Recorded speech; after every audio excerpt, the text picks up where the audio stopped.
पूरी तरह होशियार हो जाओ जूलिया, भी हम खतरे में हैं, इमरान ने तेज लहजे में कहा और खतरे का लफ्ज सुनकर जूलिया इज़्तिरारी तौर पर उछलकर खड़ी हो गई। खतरा? कैसा खतरा? जूलिया ने चौंक कर पूछा। ये मशीन गन संभालो नावा शंगू के पास जो शीशी है, इसमें से हर साथी के हलक में 5-5 कतरे डालो ताकि ये होश में आ सकें। और फिर मशीन गन से उनकी जंजीरें तोड़ डालो। नावा शंगू से होशियार रहना, उसने पहले भी धोखा दिया था, अब दोबारा भी धोखा दे सकता है। कोई ट्रांसमीटर कॉल कर रहा है, मैं जरा अटेंड कर लूं, ऐसा ना हो कि कोई और मसला सामने आ जाए, इमरान ने तेज तेज लहजे में कहा, लेकिन अपनी जुबान में जूलिया से मुखातिब हुआ ताकि नावा शंगू समझ ना सके। नावा शंगू, अब तुमने जूलिया के अहकामात की तामील करनी है, और सुनो, अगर तुमने जरा भी गलत हरकत करने की कोशिश की तो मैं तो लिहाज कर जाता हूँ, ये जूलिया नहीं करेगी, इमरान ने सख्त लहजे में नावा शंगू से कहा। हुक्म की तामील होगी आका, नावा शंगू ने सर झुकाते हुए इंतहाई मोदबाना लहजे में कहा, और इमरान तेज तेज कदम उठाता वापस इस मशीन रूम की तरफ बढ़ गया। ट्रांसमीटर की आवाज़, किसी की कॉल अब भी सुनाई दे रही थी। Hello hello boss, task of calling Christian over. Imran के करीब जाने पर वाज़ेह आवाज़ सुनाई दी। ये एक कोने में रखे हुए बॉक्स में से निकल रही थी जिस पर सुर्ख रंग का बल्ब तेजी से जल बुझ रहा था। इमरान उसे देखते ही समझ गया कि ये फिक्स फ्रिक्वेंसी का स्पेशल ट्रांसमीटर है। Hello hello boss, task of calling Christian over. Call मुसलसल दी जा रही थी और इमरान ने हाथ बढ़ाकर ट्रांसमीटर का बटन ऑन कर दिया। Yes Christian, attending you over. Imran ने क्रिश्चियन के लहजे में बात करते हुए कहा। तुमने कॉल रिसीव करने में इतनी देर क्यों लगा दी क्रिश्चियन ओवर? दूसरी तरफ से रास्कोफ ने पहाड़ खाने वाले लहजे में पूछा। सूरत हाल ही ऐसी हो गई थी, बहरहाल कामयाबी मुबारक हो बॉस ओवर। इमरान ने जानबूझकर मबहम सी बात की, अलबत्ता कामयाबी का लफ्ज इस्तेमाल करने की वजह। उसने अपने लहजे में मुसरत की महसूस कपकपाहट जरूर पैदा कर ली थी। बास रास्कोफ उससे तफसील पूछ रहा था और इमरान सोच रहा था कि इस कदर जदीद मशीनरी के इस्तेमाल की वजह से वो क्या जवाब दे, क्योंकि हो सकता था कि वो लोग किसी मशीन के जरिए चेकिंग कर लें। फिर बिल्कुल उसने इसी तरह तफसील बतानी शुरू कर दी जैसे कि वाकयात पेश आए थे। ईस्टर्न रेस चार्जर का जिक्र उसने जानबूझकर किया था ताकि रास्कोफ को कोई शक पैदा ना हो सके और वो इसके क्रिश्चियन होने का मुकम्मल यकीन कर सके। अलबत्ता उसने अपने होश में आने की बात की कहानी में जरा सी तरमीम करते हुए उसे बताया कि नावा शंगू भी मर चुका है। फिर रास्कोफ ने जब कीमोफ्लॉजिंग खत्म करने और उसमें 1 घंटा लग जाने और आस्ट्रियो पर इमरान और उसके साथियों की चेकिंग की बात की तो इमरान की सारी उलझन दूर हो गई, क्योंकि वो इस कीमोफ्लॉजिंग की तकनीक जानता था जिसके दूर करने में 1 घंटा लग सकता था। ये फुल प्रूफ कैमोफ्लॉजिंग कहलाती थी कि इसके बाद कोई चीज़ हत्ता कि कोई रेज और रेडियाई लहरें तक इस कीमोफ्लॉजिंग को क्रॉस ना कर सकती थी। ये ट्रांसमीटर शायद कोई खास इजाद थी जो इस किस्म की कीमोफ्लॉजिंग के बावजूद काम कर रहा था। अब इमरान ने इत्मीनान भरे अंदाज में बातचीत शुरू कर दी। क्रिश्चियन और उसके सारे साथी मर चुके थे, इसीलिए इमरान ने कोशिश की कि किसी तरह ये रास्कोफ से अड्डे से निकलकर यहाँ आ जाए। फिर इसके लिए इस अड्डे में घुसकर उसकी तबाही आसान हो सकती थी। लेकिन ये रास्कोफ ज़रूरत से कुछ ज़्यादा ही मुख्तात आदमी साबित हो रहा था कि वो बाहर निकलने पर किसी भी तरह तैयार नहीं था। लेकिन बहरहाल अब इमरान अपने जहन में एक मंसूबा तैयार कर चुका था। उसे मालूम था 1 घंटे के दौरान उनकी सरगर्मियों को बहरहाल अड्डे के अंदर मौजूद अफराद किसी भी तरह चेक ना कर सकेंगे और 1 घंटे की मुद्दत उसके लिए काफ़ी थी। चुनाचे ट्रांसमीटर कॉल ऑफ होते ही वो तेजी से इस तरफ को मुड़ गया जिधर नावा शंगू ने बताया था कि क्रिश्चियन के साथियों की लाशें भी मौजूद हैं और असलहा खाना भी है। ये एक बड़ा कमरा था और अंदर दाखिल होते ही इमरान ठटक कर रुक गया, क्योंकि वहाँ वाकई क्रिश्चियन के साथियों की लाशें भी पड़ी थी और उनके बैग भी मौजूद थे। इसके साथ साथ रैकों में जदीद तरीन असलहे की खासी बड़ी तादाद भी मौजूद थी। एक साइड पर मखसूस साख्त की अलमारी भी पड़ी थी जिस पर ताला लगा हुआ था। ये ताला नंबरों वाला था। इमरान ने एक रैक से मशीन पिस्टल उठाया, उसका मैगजीन फुल किया, फिर उसने साइड पर होकर ताले पर फायर खोल दिया। ताले के परहच्चे उड़ गए। इमरान ने साविये पर रखकर फायरिंग की थी कि ना तो अलमारी के अंदर मौजूद किसी चीज़ का नुकसान हो और ना ही असलहे के रैकों तक गोलियां जा सकें। इसलिए उसकी फायरिंग से ना सिर्फ ताला ही टूटा और कोई खतरनाक सूरत हाल पैदा ना हुई। इमरान ने मशीन पिस्टल जेब में रखा और अलमारी के पार्ट एक झटके से खोल दिए। बड़ी अलमारी के 3 खाने थे और इनमें से 2 में मिसाइलों के स्पेयर पार्ट्स बॉक्सेस में बंद पड़े थे, जबकि एक खाने में सुर्ख रंग का एक बड़ा सा डिब्बा मौजूद था। इमरान ने ये बॉक्स खोला तो दूसरे लम्हे उसके मुंह से बेइख्तियार मुसरत भरी एक किलकारी सी निकल गई। बॉक्स के अंदर मखसूस किस्म के सेलोफैन में लिपटा हुआ एक चौकोर डिब्बा पड़ा हुआ था जिसकी साइड में इसका रिमोट कंट्रोलर भी था। ये बॉक्स दरअसल दुनिया का सबसे तबाहकुन डायनामाइट चार्जर था। डायनामाइट की 10,000 लाइनों की मजमूई ताकत से भी उसकी ताकत ज्यादा थी। बॉक्स में एक और खाना भी था लेकिन वो खाली था और उसकी खाली जगह बता रही थी कि बॉक्स में सिर्फ डायनामाइट चार्जर ही थे। बॉक्स में एक और खाना भी था लेकिन वो खाली था। उसकी खाली जगह बता रही थी कि इस बॉक्स में सिर्फ डायनामाइट चार्जर थे जिनमें से एक इस्तेमाल किया जा चुका है।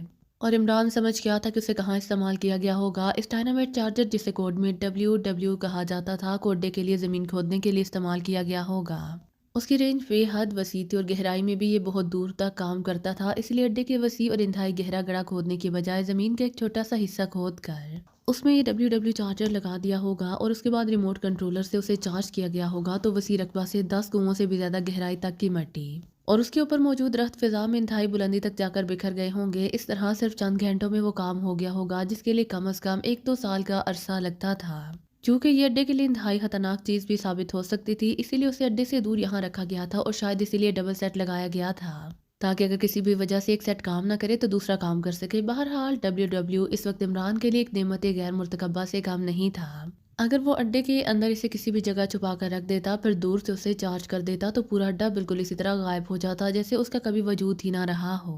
اس کی طاقت اس قدر زیادہ تھی کہ بڑے سے بڑے پہاڑ کو فضا میں ذروں کی صورت میں بکھیر سکتا تھا۔ عمران نے WW اٹھا کر ایک جیب میں اور اس کا کنٹرولر دوسری جیب میں ڈالا، اور پھر باکس اور الماری کے بٹ بند کر کے وہ جیسے ہی مڑا، اس نے قدموں کی آوازیں تیزی سے سرنگ سے مشین روم کی طرف آتی ہوئی سنی۔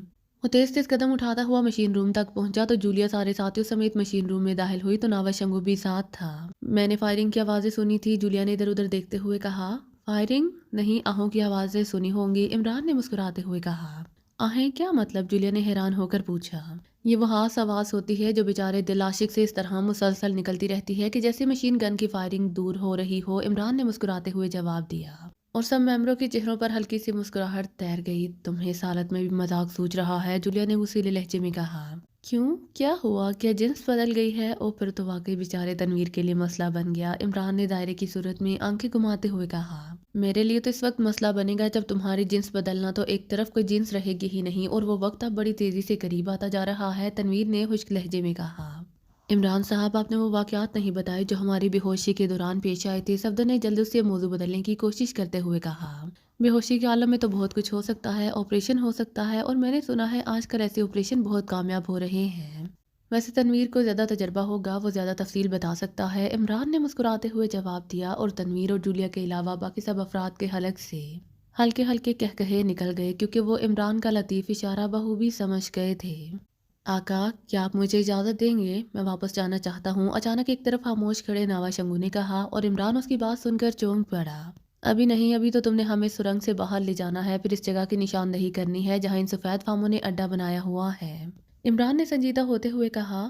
ٹھیک ہے، میں حکم کی تعمیل کروں گا، آؤ میرے ساتھ، ناوا شنگو نے سر ہلاتے ہوئے کہا، اور پھر وہ اس مشین روم کی دائیں طرف والی دیوار کی طرف بڑھ گیا۔ دیوار کے قریب جا کر اس نے دیوار کے ایک بڑے سے پتھر کی ایک سائڈ پر دونوں ہاتھ رکھ کر زور سے دبایا، تو دوسرے لمحے زوردار گڑگڑاہٹ کے ساتھ دیوار کا درمیان کا ایک چٹان نما بڑا سا پتھر تیزی سے زمین کے اندر غائب ہو گیا۔ اب وہاں ایک ڈھلوانی راستہ اوپر کو جاتا دکھائی دے رہا تھا، اور اس کے ساتھ ہی باہر کی تازہ ہوا بھی کمرے میں داخل ہوئی۔ آئیے، ناوا شنگو نے کہا، اور اس ڈھلوانی راستے کی طرف بڑھنے لگا۔ جوزف اور جوانا اس کمرے میں جا کر اپنے بیگ اٹھائیں اور باقی ساتھی وہاں موجود اسلحہ لے لیں، عمران نے تیز لہجے میں اپنے ساتھیوں سے کہا، اور خود تیزی سے ناوا شنگو کے پیچھے چلتا ہوا اس ڈھلوانی راستے کے ذریعے اوپر جنگل کے کھلے حصے میں پہنچ گیا۔ یہ جنگل واقعی انتہائی قیمتی عمارتی لکڑی سے بھرا ہوا تھا۔ جنگل خاصا گنا تھا، عمران ادھر ادھر دیکھتا رہا۔ وہ کون سی جگہ ہے جہاں اڈا ہو سکتا ہے؟ عمران نے ادھر ادھر دیکھتے ہوئے کہا، کیونکہ WW دیکھنے کے بعد اس کے ذہن میں اڈے کی تعمیر کی جو تصویر ابھری تھی اس کے مطابق وسیع علاقے پر کوئی درخت نہیں ہوگا، کیونکہ WW کے چارج ہونے کے بعد اس جگہ کسی درخت کے باقی رہ جانے کا تصور تک نہیں کیا جا سکتا تھا، لیکن یہاں تو گھنا جنگل تھا جو دور دور تک کسی انداز میں پھیلا تھا۔ میں نے ایک بار ایک سفید فام کو ایک جھاڑی سے نکلتے ہوئے دیکھا تھا، میں آپ کو وہاں تک لے جا سکتا ہوں، ناوا شنگو نے کہا، اور عمران نے سر ہلا دیا۔ تھوڑی دیر بعد جب اس کے ساتھی اسلحے سے لدے پھندے باہر آئے تو عمران انہیں ساتھ لے کر ناوا شنگو کی رہنمائی میں آگے بڑھنے لگا۔ دروازہ ایک دھماکے سے کھلا اور ناروف پاگلوں کے انداز میں دوڑتا ہوا اندر داخل ہوا۔ اس کے چہرے پر شدید پریشانی اور بوکھلاہٹ کے آثار نمایاں تھے۔ باس غضب ہو گیا ہے، ناروف نے تقریباً چیختے ہوئے کہا۔ کیا ہوا؟ راسکوف نے اس کی پریشانی اور بوکھلاہٹ دیکھ کر خود بھی بوکھلا کر کرسی سے اٹھ کھڑا ہوا۔ باس، عمران اور اس کے ساتھی زندہ ہے، اور کرسچین اور اس کے ساتھی مارے جا چکے ہیں، اور عمران اور اس کے ساتھی ناوا شنگو کے ساتھ ہمارے اڈے کی طرف بڑھ رہے ہیں، ناروف نے اسی طرح تقریباً چیختے ہوئے انداز میں کہا۔ کیا مطلب؟ یہ کیسے ممکن ہے؟ میں نے خود کرسچین سے بات کی ہے، راسکوف نے یقین نہ آنے والے لہجے میں کہا۔ آئیے میرے ساتھ، جلدی کیجیے، ناروف نے ہونٹ چباتے ہوئے کہا، پھر تیزی سے بیرونی دروازے کی طرف مڑ گیا۔ راسکوف بھی جلدی سے اس کے پیچھے لپکا، اور پھر وہ دونوں ایک راہداری میں تقریباً دوڑتے ہوئے راہداری کے اختتام پر ایک چھوٹے سے کمرے میں داخل ہوئے۔ اس کمرے کے کونے میں بڑی سی مشین دیوار کے ساتھ نصب تھی جس کے سامنے دو روسیاہی کھڑے تھے۔ یہ دیکھیے، WW اسپیشل چیکنگ مشین کیا دکھا رہی ہے، ناروف نے مشین کے درمیان موجود بڑی سی اسکرین کی طرف اشارہ کرتے ہوئے کہا، اور راسکوف کی نظریں جیسے ہی اس پر پڑی اس کی آنکھیں تیزی سے پھیلنے لگی۔ اسکرین پر لکڑی کے جنگل میں واقعی عمران اور اس کے ساتھی ناوا شنگو کے پیچھے چلتے ہوئے نظر آ رہے تھے۔ او او مگر یہ کیسے ممکن ہے؟ وہ کرسچن اور اس کے ساتھی، اور اس کا مطلب ہے کہ ڈبلیو ڈبلیو اس عمران کے قبضے میں پہنچ چکا ہے۔ راسکوف کے لہجے میں گہری پریشانی تھی۔ یس پاس ڈبلیو ڈبلیو اور اس کا ریموٹ کنٹرولر اس وقت عمران کی جیب میں ہے۔ ڈبلیو ڈبلیو باکس کھلتے ہی اسپیشل چیکنگ مشین نے کام شروع کر دیا اور اس میں موجود الفائن ریز نے پورے ماحول کو یہاں پیش کر دیا۔ میں فلم ریوائنڈ کرتا ہوں، آپ دیکھ لیں، ناروف نے کہا۔ پھر اس نے مشین کے سامنے کھڑے ہوئے ایک روسیاہی کو اشارہ کیا تو اس نے مشین کے مختلف بٹن دبانے شروع کر دیے۔ چند لمحوں بعد اس نے دوبارہ بٹن دبایا تو منظر ایک دھماکے سے بدل گیا۔ اب اس منظر میں عمران مخصوص ساخت کی الماری کے سامنے کھڑا تھا اور کمرے میں پڑی ہوئی کرسچن کے ساتھیوں کی لاشیں بھی صاف دکھائی دے رہی تھیں۔ پھر عمران نے ہاتھ بڑھا کر ڈبلیو ڈبلیو اور اس کے ریموٹ کنٹرولر کو باکس سے اٹھا کر اپنی جیبوں میں رکھا اور مڑ کر وہ مشین روم کی طرف بڑھنے لگا۔ اسی لمحے مشین روم کے اس دروازے پر جو سوئنگ کی طرف آتا تھا، عمران کے ساتھی مشین روم میں داخل ہوتے دکھائی دیے۔ وہ آپس میں باتیں کر رہے تھے لیکن الفائن ریز ان آوازوں کو ٹرانسمٹ نہ کر رہی تھی، اسی لیے ان کے صرف لب ہلتے نظر آ رہے تھے، آوازیں سنائی نہیں دے رہی تھیں۔ پھر ناوا شنگو نے آگے بڑھ کر راستہ کھولا اور ناوا شنگو اور اس کے پیچھے عمران جنگل سے باہر آ گئے۔ البتہ اس کے ساتھی اندر ہی رہے۔ تھوڑی دیر بعد اس کے ساتھی بھی باہر آ گئے اور پھر وہ ناوا شنگو کی رہنمائی میں آگے بڑھنے لگے۔ ناروف نے ایک بٹن دبایا تو اسکرین پر دھماکے سے ایک بار پھر منظر بدلا اور عمران اور اس کے ساتھی جنگل میں ایک جگہ کھڑے دکھائی دیے۔ یہ اسپیشل وے کے دہانے پر کھڑے ہیں باس، ناروف نے منہ بناتے ہوئے کہا۔ ہاں میں نے دیکھ لیا ہے، تم ایسا کرو کہ فوراً کیموفلاجنگ آن کرنے کے آرڈر منسوخ کر کے اب تک ختم ہونے والی کیموفلاجنگ کو دوبارہ شروع کرا دو تاکہ یہ لوگ کسی بھی طرح اسپیشل وے کے اندر داخل نہ ہو سکے، راسکوف نے کہا۔ باس ریز کیموفلاجنگ آف ہو جانے کی وجہ سے تو ان کی ساری باتوں کا علم ہوا ہے، اگر ہم نے دوبارہ مکمل کیموفلاجنگ آف کر دی تو پھر الفائن ریز بھی کام نہ کریں گی، اس طرح ہم مکمل اندھیرے میں ہوں گے، ناروف نے کہا۔ تو پھر اس کا کیا حال ہے؟ پہلے یہ بتاؤ کہ تم نے ڈبلیو ڈبلیو کو ٹرن آف کر دیا ہے یا نہیں، راسکوف نے کہا۔ وہ اپنے آپ کو مکمل طور پر سنبھال چکا تھا۔ جی ہاں، وہ تو اس مشین کے چلنے کی وجہ سے خود بخود آف ہو گیا ہے، اسی لیے تو اسے مشین سے مخصوص فاصلے پر رکھا گیا تھا کہ تاکہ ٹرن آف ہو سکے، ورنہ تو اس قدر خوفناک چارجر کو اڈے سے دور رکھنے کا کوئی فائدہ بھی نہیں تھا، ناروف نے کہا۔ ٹھیک ہے میں سمجھ گیا، اب تم بتاؤ کہ ہمیں کیا حکمت عملی اختیار کرنی چاہیے۔ گوکرشن کی لاش تو نظر نہیں آ رہی، لیکن جس طرح یہ لوگ پوائنٹ 2 میں گھومتے پھر رہے ہیں اس سے تو یہی ثابت ہوتا ہے کہ وہ بھی ہلاک ہو چکا ہے، راسکوف نے ہونٹ چباتے ہوئے کہا۔ باس میرے ذہن میں تو صرف ایک ہی تجویز آئی ہے، ناوا شنگو کو اگر استعمال کیا جائے تو وہ ان کا خاتمہ آسانی سے کر سکتا ہے، ورنہ ہم تو خود باہر نکل کر ان ایجنٹوں کا مقابلہ نہیں کر سکتے۔ کرسچن اور اس کے ساتھیوں کو یہاں رکھنے کا یہی مقصد تھا، وہ تو ناکام ہو گیا ہے اور یہاں اب صرف انجینئر، سائنسدان اور ٹیکنیشین رہ گئے ہیں یا پھر عورتیں ہیں، اور مکمل کیموفلاجنگ ختم کرنے کا مطلب ہوا کہ یہ لوگ اندر آ جائیں گے، اور میرا خیال ہے کہ اگر ایک بار یہ خطرناک ترین لوگ اندر آ گئے تو پھر صورتحال بے حد خطرناک بھی ہو سکتی ہے، ناروف نے کہا۔ کرسچن کی موجودگی میں وہ زیادہ تر خاموش رہتا تھا، لیکن اس وقت تو وہ کرسچن سے بھی زیادہ تیزی سے بول رہا تھا۔ کیا مطلب؟ میں سمجھا نہیں، ناوا شنگو کو کیسے استعمال کیا جا سکتا ہے؟ وہی تو شروع سے ان کی رہنمائی کر رہا ہے، اسی کی وجہ سے تو یہ لوگ سرنگ کے اندر راستے یہاں تک پہنچے ہیں، پھر ناوا شنگو باہر ہے جبکہ ہم اندر ہیں، راسکوف نے کہا۔ باس ناوا شنگو کو جب شروع میں مشن کے آغاز میں اس کے لیے منتخب کیا گیا تھا تو پروفیسر برسکی نے اس کے ذہن کو ہپناٹزم سے کنٹرول کیا تھا اور اس کے لاشعور میں مخصوص اشارات ڈال دیے تھے، اور اب جبکہ ناوا شنگو اڈے کے تقریباً اوپر موجود ہے، پروفیسر برسکی کا علم اسے یہاں سے ٹیلی پیتھی کے ذریعے آسانی سے کنٹرول کر سکتا ہے، ناروف نے کہا۔ اوہ ویری گڈ، جلدی بلاؤ پروفیسر برسکی کو، تمہارے ذہن میں واقعی لاجواب ترکیب آئی ہے، راسکوف ناروف کی بات سن کر مسرت سے اچھل پڑا اور ناروف سر ہلاتا ہوا تیزی سے باہر چلا گیا۔ راسکوف دوبارہ اسکرین کی طرف متوجہ ہو گیا، اسکرین پر عمران اور اس کے ساتھ ایک درخت کے ساتھ کھڑے باتیں کر رہے تھے، اور راسکوف سمجھ گیا کہ یہ شاطر عمران ان درختوں کے مصنوعی پن کو سمجھ گیا ہوگا، کیونکہ اس نے دیکھ لیا تھا کہ عمران ایک درخت کو تھپتھپا رہا تھا جس ایریے میں زیر زمین اڈا تھا، وہاں اوپر جنگل کی یکسانیت پیدا کرنے کے لیے روسیا کی ایک فیکٹری نے خصوصی طور پر ایسے مصنوعی درخت تیار کیے تھے جو یہاں موجود اصل درختوں سے اس قدر مماثلت رکھتے تھے کہ جب تک انہیں خاص طور پر چیک نہ کیا جائے وہ اصل ہی لگتے تھے۔ اس طرح اڈے والی خالی جگہ بھی پور ہو گئی تھی اور جنگل بھی ایک جیسا لگتا تھا، لیکن جس طرح عمران درخت کو تھپتھپا رہا تھا اس انداز کو دیکھتے ہی راسکوف سمجھ گیا کہ اس نے ان نقلی درختوں کو چیک کر لیا ہے۔ گو صرف درخت ہی نکلی تھے کیونکہ جاڑیاں تو خود بخود دوبارہ پیدا ہو گئی تھیں، لیکن ظاہر ہے دہانے کا علم ہو جانے کے بعد نقلی درختوں کو لگانے کا اصل مقصد ہی بیکار چلا گیا تھا۔ وہ سوچ گیا تھا کہ اگر ناوا شنگو ان کے ساتھ نہ ہوتا تو یہ لوگ کبھی بھی اڈے کو ٹریس نہیں کر سکتے تھے۔ ویسے بھی عمران اور اس کے ساتھیوں کا اڈے تک بہر عافیت پہنچ جانا ایک لحاظ سے اڈے کے تمام حفاظتی انتظامات کی مکمل ناکامی تھی۔ اگر ڈبلیو ڈبلیو کا باکس نہ کھلتا اور عمران اسے اپنی جیبوں میں ایسے ہی رکھ لیتا تو پھر واقعی اڈے کا خاتمہ یقینی تھا، کیونکہ کیموفلاجنگ مکمل طور پر ختم کر دی جاتی اور یہ خطرناک لوگ لازماً اندر داخل ہونے کا کوئی نہ کوئی راستہ نکال لیتے، اور یقیناً انہیں ان کی آمد کا اس وقت علم ہوتا جب وہ لوگ موت کا فرشتہ بن کر ان کے سروں پر پہنچ جاتے۔ اسی لمحے دروازہ کھلا اور ناروف ایک بوڑھے روسیاہی کے ہمراہ اندر آیا۔ बूढ़ा हसाबारोव शख्सियत का मालिक था और ये रूसिया का मशहूर साइंसदान प्रोफेसर बर्सकी था, जो मिसाइल सब्जेक्ट पर पूरी दुनिया में अथॉरिटी समझा जाता था। लेकिन इसके साथ साथ प्रोफेसर बर्सकी ऐसे मावराई अलूम का भी माहिर था कि उसे रूसियाई साइंसी हलकों में जादूगर प्रोफेसर के नाम से याद किया जाता था। और शायद वो दुनिया का वाहिद साइंसदान था जो मादी साइंसदान के साथ साथ गैर मादी अमूर का भी साइंसदान था, जिसे एक्लिड साइंसदान कहा जाता है। यह अड्डा दर हकीकत प्रोफेसर बर्सकी की जेर निगरानी ही तैयार हो रहा था, और वो खौफनाक मिसाइल जिसे इसके नाम पर बर्सकी मिसाइल का नाम दिया गया था, प्रोफेसर बर्सकी की ही इजाद थे। इस कदर तवील फासले पर सही निशाने पर मार करने वाले मिसाइल इससे पहले इजाद नहीं हुए थे। इसके बावजूद रास्कोफ और नारोफ इंतजामी चीफ थे, लेकिन प्रोफेसर बर्सकी पर तो बर्तन ना हो सकते थे। क्या बात है बर्सकोफ, नारोफ बता रहा है कि अड्डे में कोई खतरा दरपेश है, प्रोफेसर बर्सकी ने रोबदार लहजे में कहा। यस प्रोफेसर, मैं आपको मुख्तसर तौर पर हालात बताता हूँ, रास्कोफ ने कहा। फिर उसने इमरान और उसके साथियों की आमद से लेकर इनके अड्डे तक पहुँचने के तमाम हालात बता दिए। तो तुमने अब तक मुझे इन हालात से क्यों बाखबर रखा था? अगर ये लोग अंदर आ जाते तो फिर? प्रोफेसर बर्सकी ने गुस्से से लरसते हुए लहजे में कहा। उसके चेहरे पर शदीद गुस्से के आसार थे। प्रोफेसर, आप इंतहाई अहम काम में मसरूफ थे, इसीलिए मैंने आपको डिस्टर्ब नहीं किया। दूसरी बात यह कि हमें कतई इस बात की तवक्को नहीं थी कि ये लोग रेंज एरिया में इस तरह सुरंग के रास्ते क्रॉस करके यहाँ पहुंचेंगे, फिर क्रिश्चियन और उसके साथी जैसे मंजे हुए एजेंटों को खत्म कर देंगे। और सच बात तो ये है कि मुझे तो मालूम ही नहीं था कि आपने नावाशंगू पर कोई खास अमल किया हुआ है। ये तो नारोफ ने मुझे अभी बताया है, रास्कोफ ने कहा। अगर मुझे पहले पता चल जाता तो मैं इस नावाशंगू को कंट्रोल करके इनका हाथमा वही शर्पा कबाइल में ही कर देता, यहाँ तक उनके पहुँचने की नौबत ही ना आती। बहरहाल अब भी तुम लोगों ने बर वक्त मुझे बता दिया है, अब इन लोगों का हशर देखो, प्रोफेसर बर्सकी ने कहा। फिर आगे बढ़कर वो मशीन के दरमियान मौजूद स्क्रीन के सामने खड़ा हो गया। वो गौर से नावाशंगू को देख रहा था। नावाशंगू की स्क्रीन की तरफ पुश थी, लेकिन फिर वो मुड़ा। फिर जैसे ही उसका चेहरा स्क्रीन पर नजर आया, प्रोफेसर बर्सकी ने एक लम्हे के लिए उसे गौर से देखा, फिर आंखें बंद कर लीं। उसका चेहरा तेजी से तमतमाने लगा। रास्कोफ, नारोफ और दो रूसियाही जो पहले से मशीन के सामने मौजूद थे बेहिस्सो हरकत खड़े हुए थे, लेकिन उनकी नजरें स्क्रीन पर जमी हुई थीं। नावाशंगू अब इमरान के साथ खड़ा बातें कर रहा था। इमरान के साथी भी इधर उधर खड़े थे। अचानक नावाशंगू एक झटके से मुड़ा।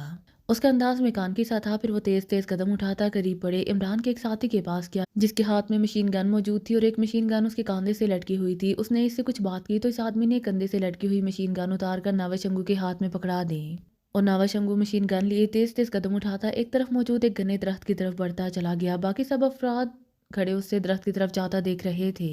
दरख्त के पास पहुंचकर नावाशंगू एक लम्हे तक दरख्त के तने की तरफ मुंह किए खामोश खड़ा रहा। फिर वो तेजी से मुड़ा और फिर उसका रुख इमरान की तरफ था और उसके साथियों की तरफ था। फिर बिजली से भी ज्यादा तेज रफ्तारी से उसकी मशीन गन सीधी हुई और दूसरे लम्हे मशीन गन से शोले निकलने लगे। इसके साथ ही इमरान और उसके साथी कटे हुए शहतीरों की तरह नीचे गिरते दिखाई दिए, लेकिन दूसरे लम्हे नावाशंगू भी उछलकर नीचे गिरा और झाड़ी के करीब एक लम्हा तड़प कर बेहिस्सो हरकत हो गया। वो मारा, सब खत्म हो गए। देखा प्रोफेसर बर्सकी का कमाल यकलहत, प्रोफेसर बर्सकी ने आंखें खोलकर चीखते हुए कहा। लेकिन उसी लम्हे वो चौंक पड़ा जब उसने झाड़ी में पड़े हुए एक आदमी को उठकर नावाशंगू की तरफ बढ़ते हुए देखा।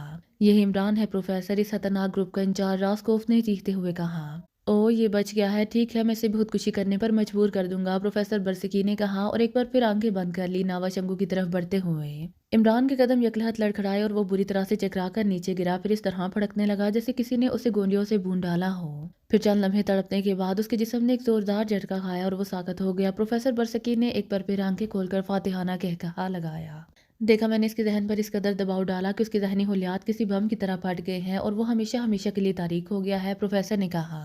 कमाल है प्रोफेसर, आप तो इंतहाई हैरत अंगेज सलाहियतों के मालिक हैं, रास्कोफ ने हैरत भरे लहजे में कहा। उसकी आंखें हैरत की शिद्दत से वाकई कानों तक फैली हुई दिखाई दे रही थी। वो सोच भी नहीं सकता था कि यहाँ खड़े खड़े प्रोफेसर इस तरह इन खतरनाक लोगों को बगैर एक उंगली हिलाए भी हाथमा कर सकता है। अगर ये सब कुछ इस तरह इसके सामने ना हुआ होता तो वो मर कर भी इस पर यकीन ना करता। प्रोफेसर बर्सकी लामहदूद कुव्वतों का मालिक है रास्कोफ, ये तो मैं साइंसी तजर्बों में मसरूफ हो गया हूँ, वरना मैं चाहूँ तो पूरी दुनिया पर हुकूमत कर सकता हूँ, प्रोफेसर बर्सकी ने बड़े फाखराना लहजे में कहा और सर हिलाता हुआ दरवाजे की तरफ बढ़ गया। स्क्रीन पर अब झाड़ियों में पड़े हुए बेहिस्सो हरकत अफराद के कुछ हिस्से ही नजर आ रहे थे। नारोफ, तुमने प्रोफेसर बर्सकी का कमाल देखा, जिन लोगों का खात्मा हम इस कदर जबरदस्त साइंसी निजाम के बावजूद ना कर सके थे, उन्हें प्रोफेसर बर्सकी ने यहीं खड़े खड़े चंद लम्हों में खत्म कर दिया। प्रोफेसर वाकई दुरुस्त कह रहा था, वो अगर चाहे तो पूरी दुनिया पर हुकूमत कर सकता है, रास्कोफ ने नारोफ से मुखातिब होकर कहा और नारोफ ने इस बात में सर हिला दिया। अब क्या करना है बास, नारोफ ने कहा। बस करना क्या है, मशीन ऑफ कर दो, कीमोफ्लाजिंग भी खत्म कर दो। अरे हाँ, इस इमरान के पास WWB मौजूद है, वो तो लाजमन हासिल करना है। ठीक है, तुम कीमोफ्लाजिंग खत्म करके स्पेशल वे खुलवाओ, हम दोनों साथ ही बाहर जाकर WWB हासिल करेंगे और .2 का राउंड भी लगा कर आएंगे, रास्कोफ ने कहा और नारोफ ने सर हिला दिया। یہ اس پاس ناروف نے کہا اور راسکوف فاتحانہ انداز میں چلتا ہوا بیرونی دروازے کی طرف بڑھ گیا۔ اس کے چہرے سے اب گہرا اطمینان جھلک رہا تھا۔ ناروف نے ان دونوں روسیاہوں کو مشین آف کرنے کا حکم دیا، پھر وہ بھی راسکوف کے پیچھے چل دیا تاکہ آپریشن روم میں جا کر کیموفلاجنگ کے مکمل خاتمے کے احکامات دے سکے۔